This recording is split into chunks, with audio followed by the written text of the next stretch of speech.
सखिया है हमारे भूमिहार। अब डरता है सखिया है हमारा भूमिहार।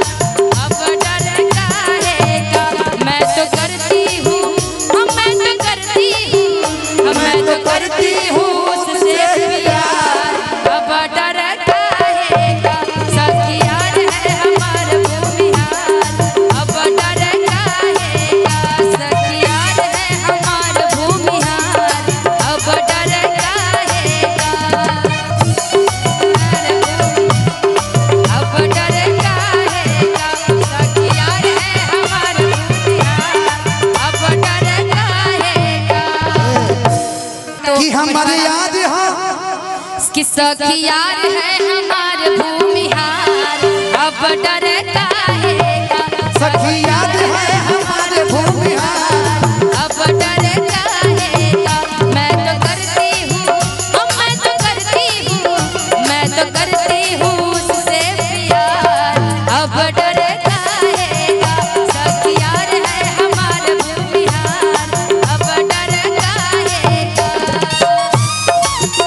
के गए दर्द दिल के बढ़ा के गए। आई हृदय में हूँ 4 दिन खातिर बाकी हल्का मचा के गए।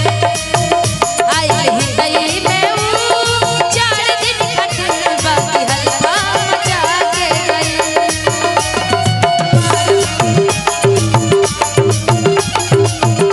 सखिया है हमारा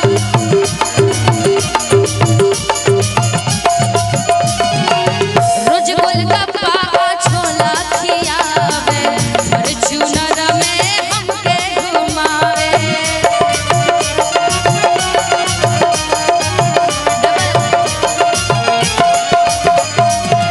रोज गोलगप्पा छोला खियावे, फॉर्च्यूनर में हमके घुमावे। नागेंद्र मियां मुखिया जी भीमपुर निवासी, ये प्यारा सा पुरस्कार। और रतिया कहती है कि रोज गोलगप्पा या छोला खियावे, फॉर्च्यूनर में हमके घुमावे। देखो तुम्हारा यार कैसा है। जय परशुराम बोलना, ठीक ठीक। रोज गोलगप्पा छोला खियावे, फॉर्च्यूनर में हमके घुमावे। रोज गोलगप्पा छोला खियावे, फॉर्च्यूनर में हमके घुमावे। इतना ही नहीं, तो लेके जाता है, लेके जाता है, लेके जाता है मीना बाजार। अब डरता है सखिया है हमारा भूमिहार। अब डरता है सखिया है हमारा भूमिहार।